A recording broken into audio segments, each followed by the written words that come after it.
Hi everyone, so today I'm going to be prepping some snacks for the week. I like to do this on Sundays so we have some stuff to eat outside of just buying snacks at the grocery store or the kids eating too much processed foods.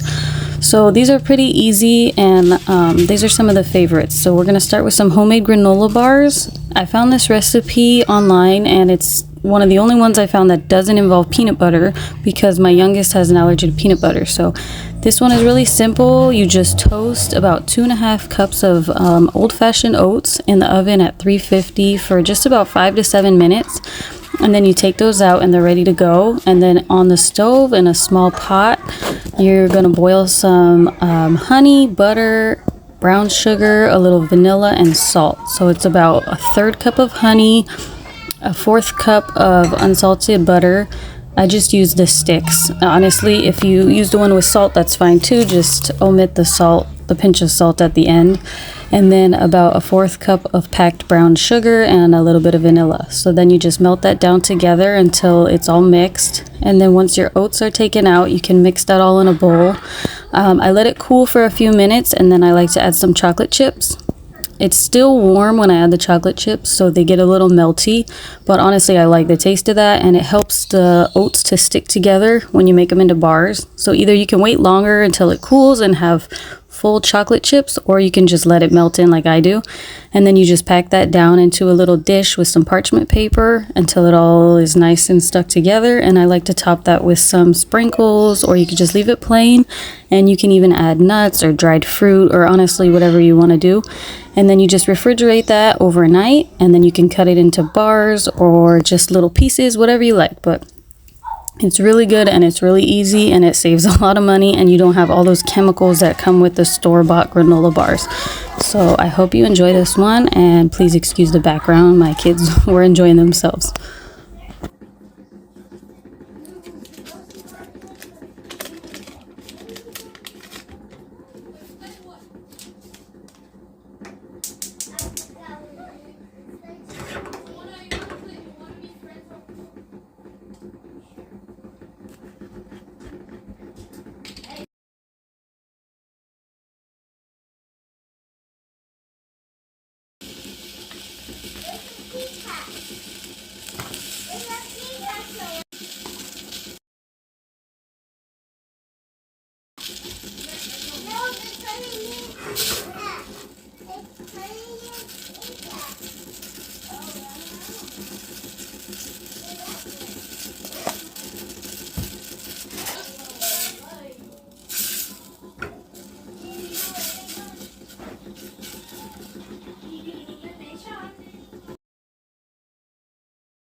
Make sure while you're melting this that you don't forget about your oats in the oven, because they really only need about 5 to 7 minutes and they just get slightly toasted.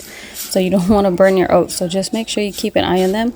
And then once everything is melted, you're good to go. And if you want to measure out your vanilla or your salt, the vanilla is about a 1/2 teaspoon and the pinch of salt is really about a 1/4 to an 1/8 teaspoon of that. Otherwise, you can just do like I did and just eyeball it.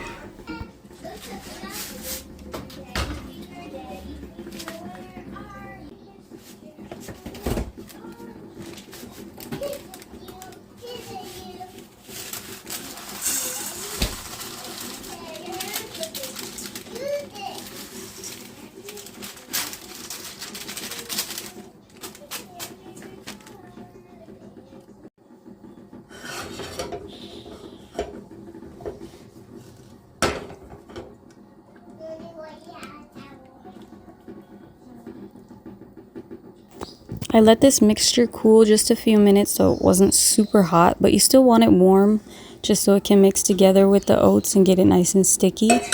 And then after you get it all mixed in and everything is moist, that's when you want to wait a few minutes to let it cool before adding any chocolate or whatever you want to add.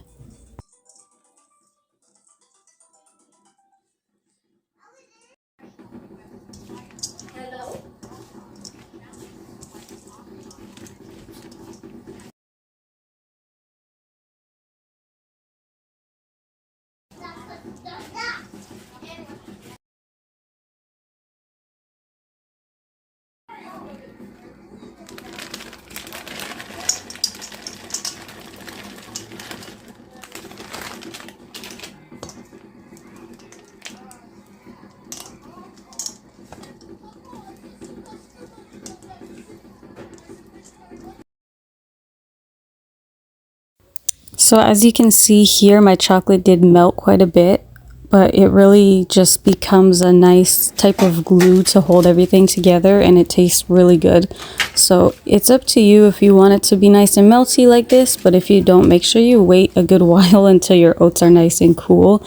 And then you just want to add it into a little tray like this with parchment paper. Makes it much easier that it doesn't stick and you don't have to spray anything. And then just pack it down real well so that everything is nice and tight and stuck together, so when you cut them into bars, they don't fall apart.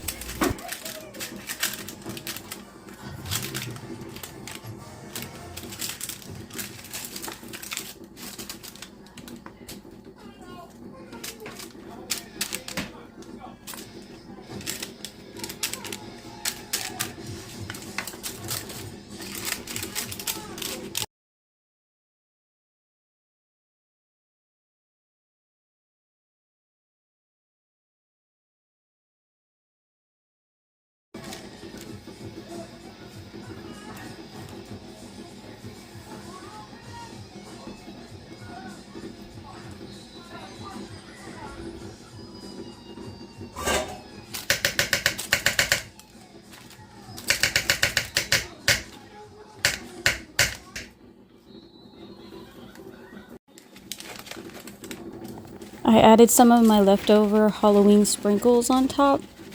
I don't like to mix them in because I don't want them to melt, and my daughter really likes to just see them on top, and it makes her more interested in eating them. So you can leave this part out, or you can add different sprinkles or different toppings, whatever you like to do. I just think this is a fun little addition on top, and then I just kind of press in the sprinkles so that they get stuck in there, and then it comes out perfect.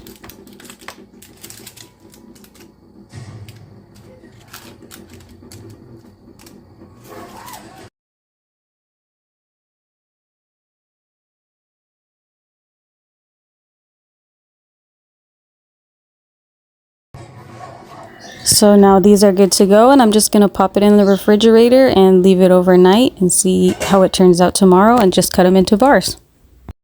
So another easy snack I like to prep on Sundays is just boiling some eggs for the week. It's mostly just me and my husband that like to eat these, but it's a good snack. It's extra protein, and we like to just add it in our lunches for work, or just have it with like a side of toast in the morning if you're in a hurry.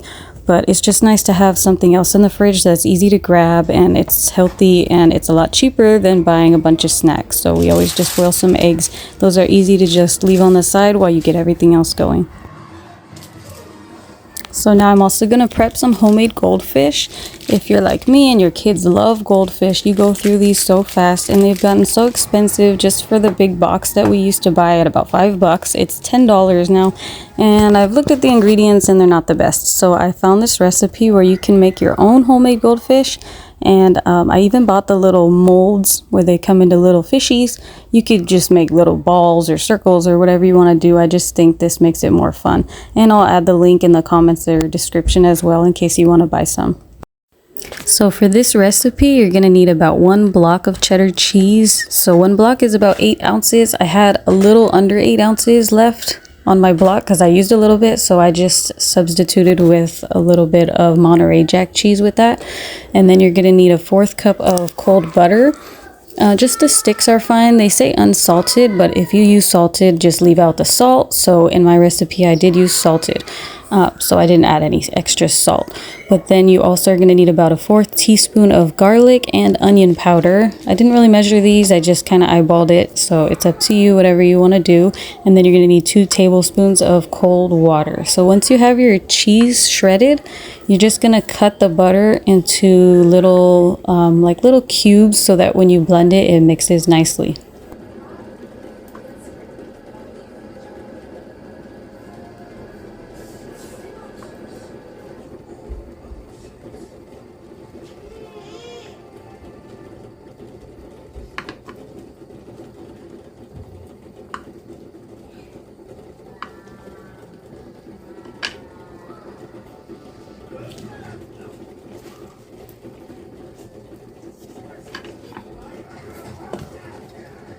So in a bowl, you're gonna add your shredded cheese and your cut up butter.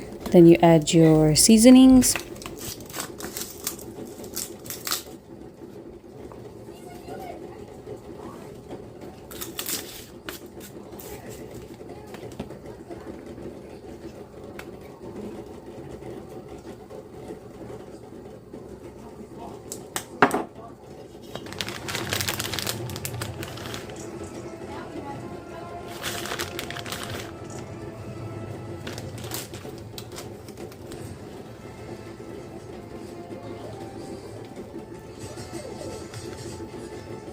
You're not going to add the water yet, but I had it prepped on the side just so that when I put it in the food processor, it's easy to get to.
So my issue with making this was I have a tiny food processor, and the recipe says you put it all in the food processor and then you just blend it until it forms like a nice dough.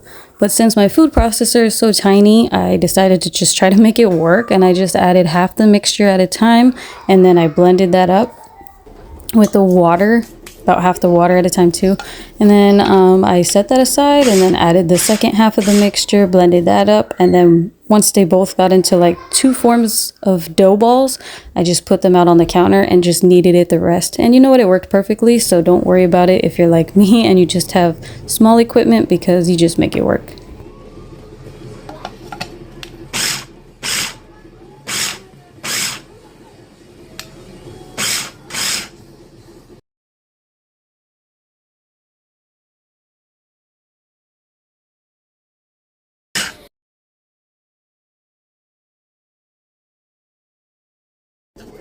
So as you can see here, that was the first half. I just poured it out onto my cutting board so that I can roll them both together. I realized when I put the second mixture in and I blended it, that if you just hold down the food processor, it actually will just keep going until it forms a thick dough. You don't have to keep pressing it like I did the first time. So this is my first time making this, and they came out really good. It's just I want you guys to make it the easiest way. So when you put in your ingredients, just hold it down, and then once it forms a dough, it'll pretty much stop, and you'll see that. I'll let you know when it comes to that.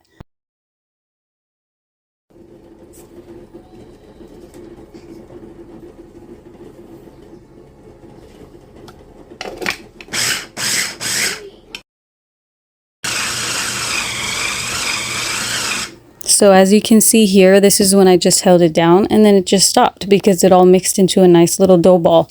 So if I would have done that the first time, I probably would have saved a few minutes, but it's fine either way. And then I just put them both out on the board, and I just kneaded it until it formed into a nice little dough. I actually put the first mixture back in because I realized what I just told you guys, that if I held it down, it'd become like a nice dough ball. So I just did that again the second time, and it came out perfect.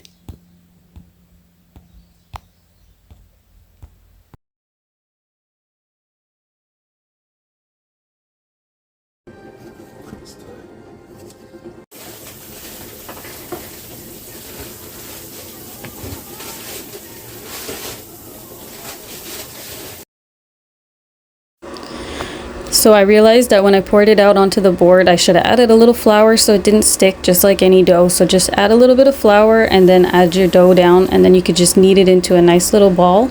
And then you're just going to roll that out into like a flat surface, and that way you can put your little fishy molds in and then cut them out.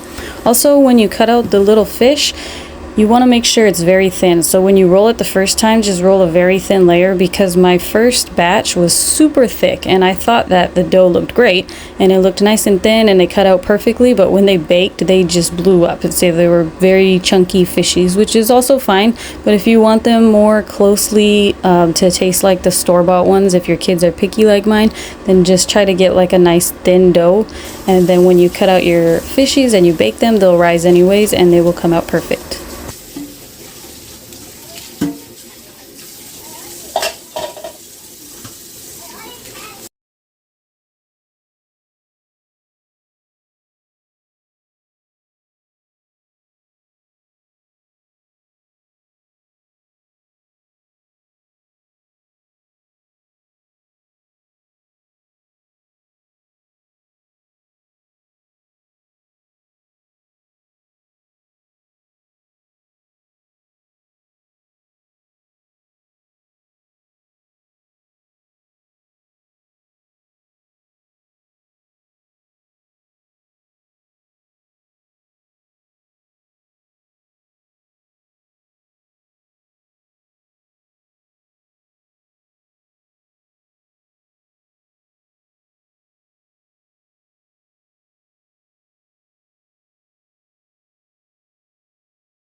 Oh, that's a lot of work. Look at them, babe.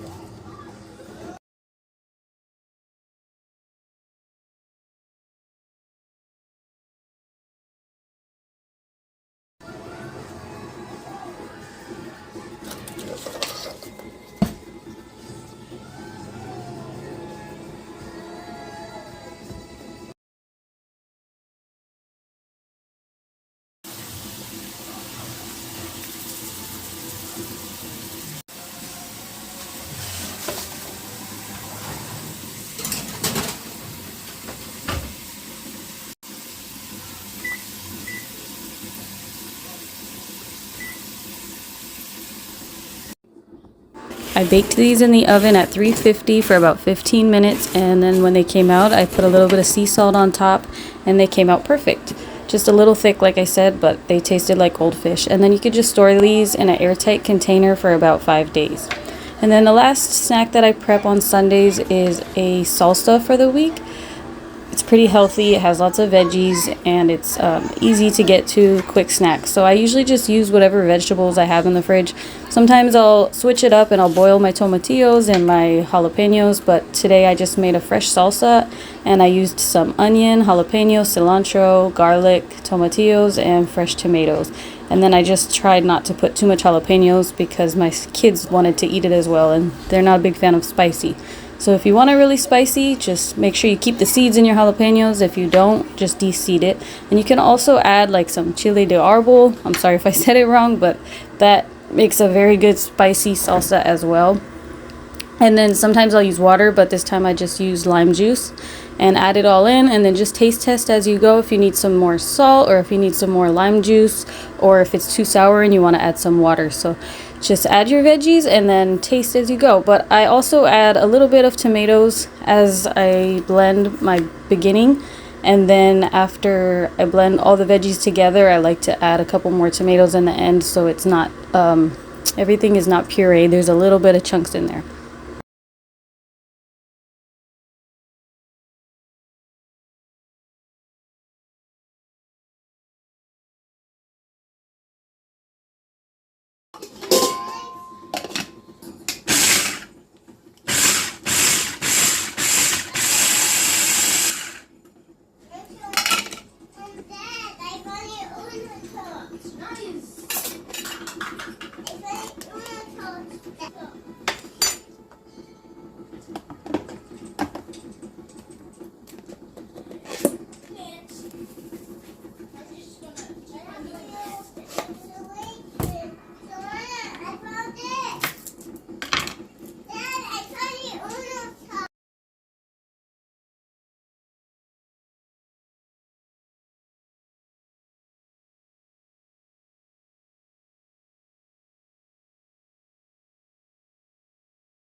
It's really nice to have a fresh salsa available in the fridge during the week.